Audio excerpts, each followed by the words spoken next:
أعوذ بالله من الشيطان الرجيم. بسم الله الرحمن الرحيم. الحمد لله رب العالمين وبه نستعين على أمور الدنيا والدين, والصلاة والسلام على أشرف الأنبياء والمرسلين وعلى آله وصحبه أجمعين. InsyaAllah pada malam ini masih lagi dalam ulang kaji mata pelajaran Tasawwur Islam bagi SPM, dan kita akan masuki tajuk yang baru, tetapi masih lagi dalam topik iaitu muamalat, topik muamalat.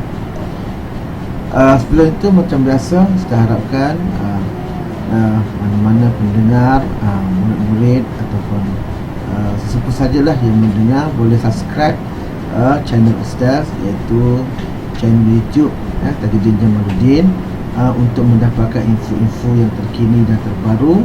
Dan Ustaz akan selalu updatekan video-video mengenai subjek tasawuf Islam ataupun dekat Islam, ataupun mana-mana yang berkait dengan hal ehwal Islam, insya-Allah.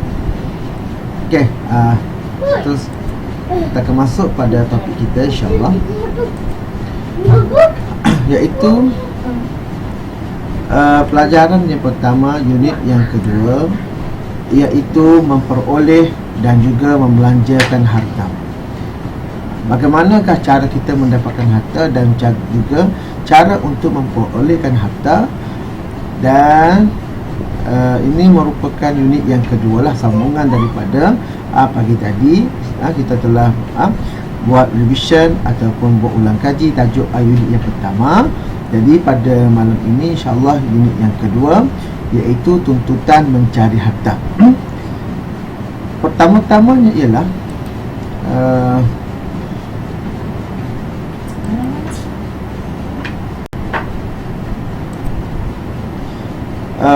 Islam menggalakkan umatnya mencari harta berdasarkan sebab-sebab tertentu. Persoalan utama yang mungkin kita semua pun mungkin tertanya-tanya lah, adakah Islam itu membenarkan umatnya untuk menjadi kaya? Maka jawapannya adalah Islam mengharuskan dan bahkan menggalakkan. Dan terdapat dalam sebuah hadis, berkata bahawasanya carilah kehidupan dunia seumpama kamu akan hidup 1000 tahun, tapi carilah pula kehidupan akhirat seumpama engkau akan mati pada esok hari. Itu menunjukkan bahawa Islam tidak melarang daripada umatnya untuk mencari harta. Cuma nanti kita lihat bagaimanakah cara memperoleh harta yang sebenar-benarnya. Okey, kenapa? Pertama, fitrah manusia sememangnya ialah untuk mengumpul harta. Di mana yang Ustaz katakan tadi, bahawa Islam tidak melarang daripada umatnya mencari harta, kerana sememangnya fitrah semula jadi. Itu merupakan sifat semula jadi manusia. Yang kedua, harta dapat digunakan untuk keperluan diri. Kalau tidak ada harta, maka bagaimana manusia hendak menguruskan diri mereka sendiri? Maka sukar. Maka Islam tidak melarang sama sekali. Yang ketiga ialah untuk membantu golongan yang memerlukan. Bila ada harta, maka harta tersebut mungkin boleh disalurkan kepada orang lain. Bahkan kalau kita lihat dalam Quran pun ada menyebut bahawasanya mereka yang menginfakkan harta mereka, maka seumpama satu yang mereka infakkan, maka bertambah-tambah sehingga menjadi 700 kali ganda. Itu kelebihan mereka yang bersedekah. Okey, seterusnya, harta dapat mengurangkan kadar kemiskinan Islam, macam yang saya sebutkan tadi lah. Yang kelima ialah harta dapat digunakan untuk menunaikan ibadat. Bila dah ada harta, ada wang, maka kebanyakan ibadat itu boleh disempurnakan. Contohnya haji, zakat dan seterusnya. Maka inilah kelebihan bagi mereka yang mempunyai harta. Okey, bagaimanakah kita lihat sumber harta yang halal dan haram? Bagaimana kita hendak membezakan di antara sumber yang halal dan sumber yang haram untuk kita dapatkan? Maka harta atau sumber yang halal ialah yang diperolehi melalui perniagaan yang dibenarkan oleh syarak. Contohnya jual beli yang diharuskan, jual beli kain ke, ataupun jual beli ayam ke, daging ke, terpulang lah, yang mana tidak melibatkan unsur-unsur perjudian dan juga penindasan. Yang kedua ialah harta yang diperolehi daripada pertanian. Pertanian. Yang ketiga, hasil diperolehi daripada hasil pertukangan. Seorang yang bertukar, maka dia mendapat wang, maka itu juga termasuk di dalam sumber yang halal, jika tidak berlaku beberapa unsur-unsur yang diharamkan oleh syarak lah, seperti penipuan dan seterusnya. Yang seterusnya, harta diperoleh melalui pekerjaan yang halal, kerja-kerja selain daripada tukang, sakit pertanian, banyak lagi lah. Contohnya adalah menjadi kerani sebagai contoh, guru sebagai contoh. Itu adalah contohnya sumber rezeki yang halal. Dan yang seterusnya, hasil harta yang diperoleh melalui perkhidmatan yang diperakukan, contohnya menjadi ejen takaful. Itu merupakan sumber rezeki atau sumber harta yang diharuskan ataupun patuh syariah dipanggil. Dalam istilah ekonomi dipanggil, atau ekonomi Islam dipanggil sebagai patuh syariah. Jadi ini antara sumber-sumber. Jadi banyak lagi lah sebenarnya, tapi direkaskan supaya menjadikan kefahaman kepada pelajar-pelajar semua. Bagaimana pula sumber yang haram? Sumber yang diharamkan oleh syarak, iaitu melalui unsur penipuan dan perjudian. Ini kita bincangkan pada pagi tadi. Harta yang diperolehi secara zalim. Ya ayyuhallazina amanu la ta'kulu amwalakum bainakum bil batil wa tudlu biha ila hukam. Wahai orang beriman, janganlah engkau memakan harta di antara kamu secara batil atau tidak sah, dan janganlah engkau membuat rasuah. Dulu bihadil hukam itu adalah antara intisari, sebenarnya dia ada dia punya tafsirannya, tetapi ustaz nak rumuskan bahawasanya rasuah merupakan perkara yang diharamkan oleh syarak. Okey, seterusnya ialah harta diperoleh melalui penindasan ke atas orang lain, contoh riba dan lain-lain lah. Yang seterusnya adalah harta yang diperoleh melalui hasil barangan yang diharamkan oleh syarak. Contohnya ialah menjual arak. Itu tidak dibenarkan. Sumber yang begitu tidak dibenarkan untuk dimiliki dan digunakan secara pribadi. Yang seterusnya ialah harta yang diperolehi melalui perkhidmatan yang tidak patuh syariah. Contohnya memiliki kedai judi.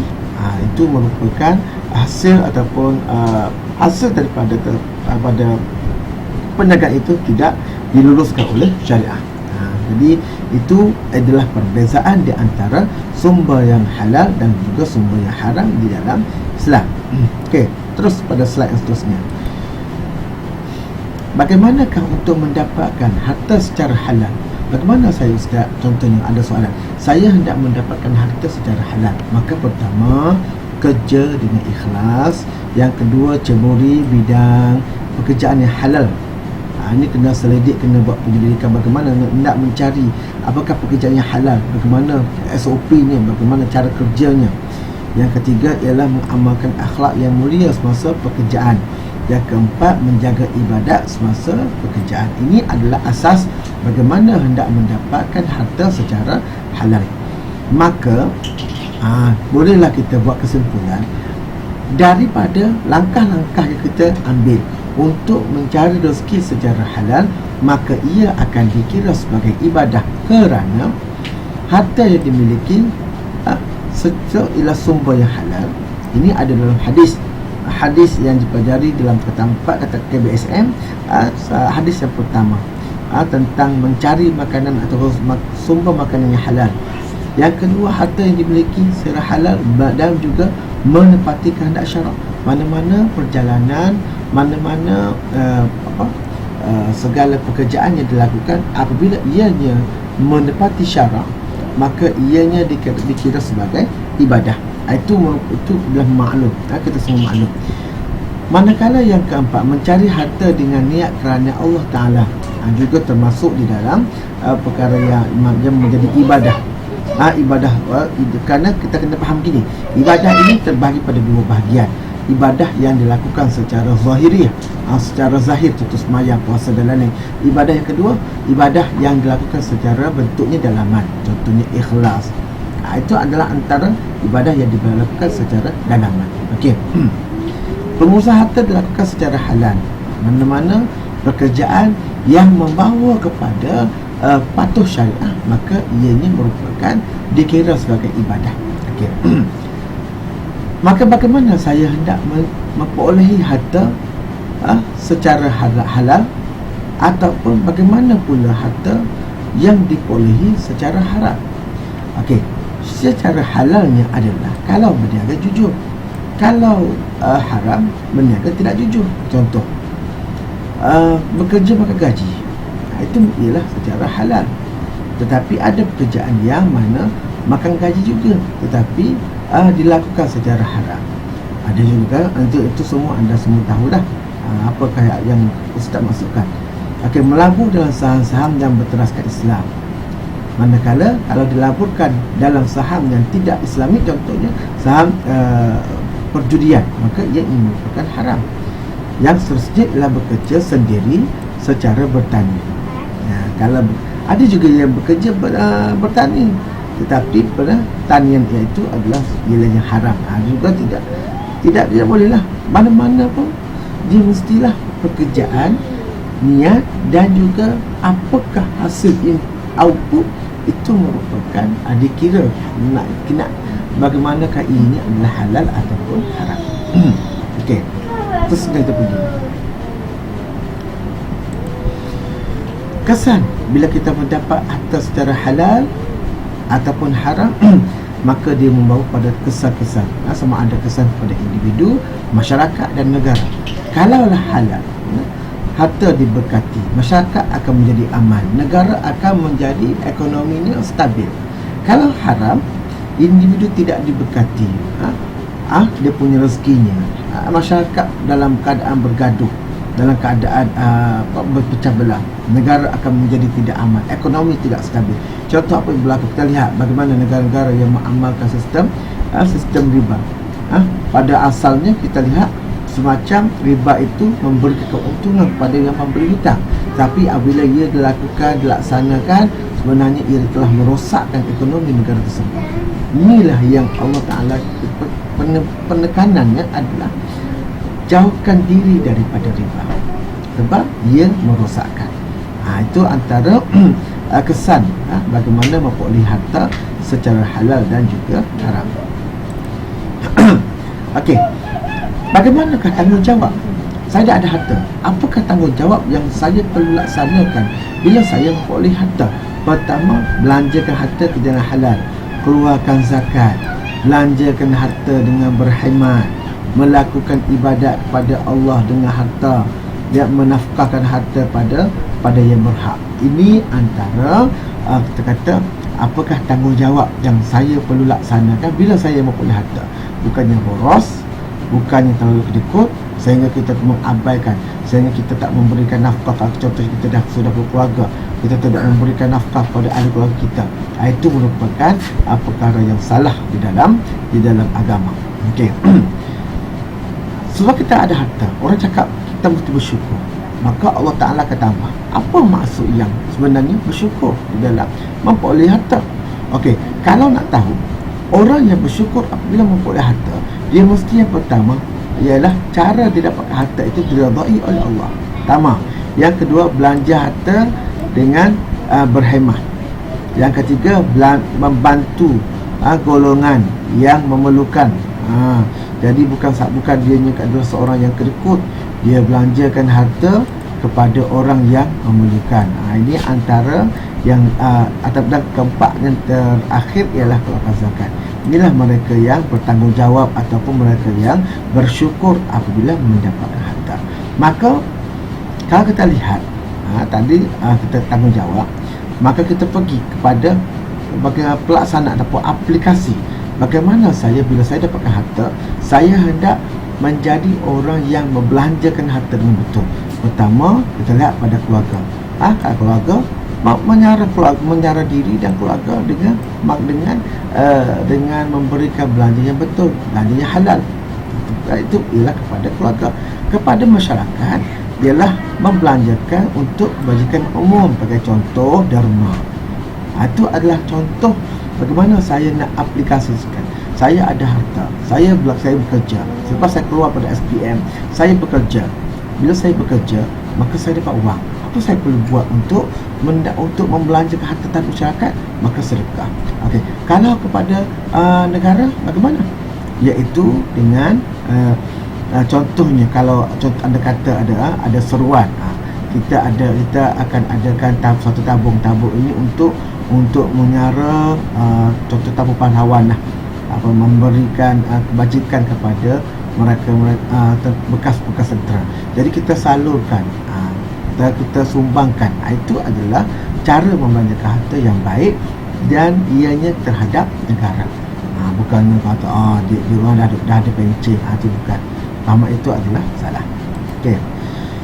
Pembelanjaan yang dilarang dalam Islam, iaitu pertama, konsepnya tidak boleh membelanjakan harta pada perkara maksiat, jelas, dan tidak boleh sekali-kali boros dan juga kerikut. Ini telah kita bincangkan pada tajuk sebelum ini. Okey, saya tak nak panjangkanlah sebab saya rasa benda ni adalah sama dengan sebelum ini. Apakah kebaikan menunaikan tanggungjawab terhadap harta? Harta makin bertembang kalau kita belanja dengan betul. Yang kedua, pemilik harta mendapat kebahagiaan dunia akhirat. Betul saya katakan tadi, orang belanjakan harta dengan betul, menginfakkan hartanya RM1, Allah balas berganda-ganda sehingga 700.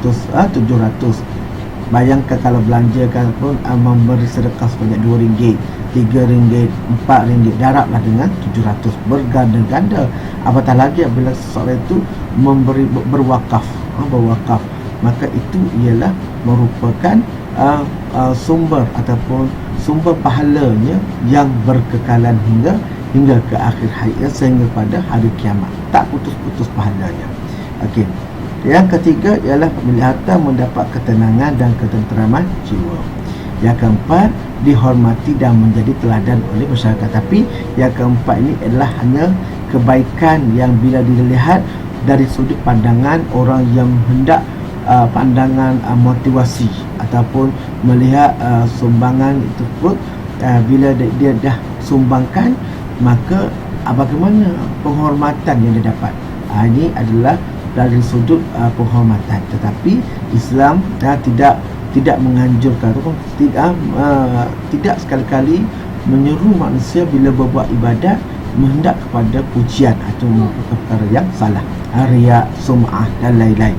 Itu merupakan perkara yang membatalkan pahala ibadah kita. Jadi harus kita faham di sini, kebaikan di sini kalau boleh yang sepertiga lah.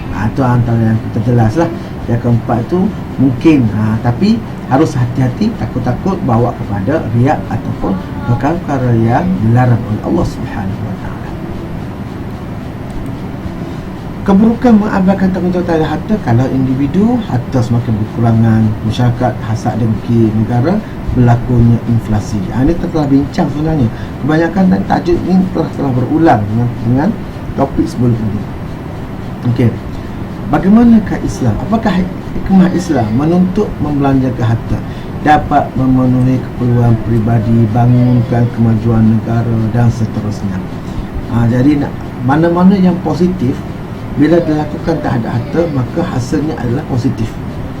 Kalau dibelanjakan dengan betul, zakat diberi kepada orang yang susah dan dijana, dan orang susah menjana ekonomi daripada wang zakat, akhirnya mereka keluar daripada kemiskinan. Ini sebenarnya tujuan zakat, iaitu mobilisasi duit zakat daripada orang yang senang kepada orang yang susah. Jadi itu antara kepentingan ataupun hikmah Islam menuntut supaya kita membelanjakan harta dengan betul. Wallahu ta'ala alam. Jadi terima kasih atas kesediaan semua pelajar, semua yang mendengar pada malam ini. Mudah-mudahan insya-Allah semuanya dapat manfaat daripadanya. Dan jangan lupa sekali lagi subscribe to my channel, Tajuddin Jamaluddin. InsyaAllah mudah-mudahan semuanya akan mendapat manfaat, berbagai faedah daripadanya insya-Allah. Dan saya harapkan ianya dapat menjadi amal jariah bagi pihak saya lah, pihak saya, Semoga-moga ianya berkekalan hingga muka akhirnya. Wallahu ta'ala alam. Assalamualaikum warahmatullahi wabarakatuh.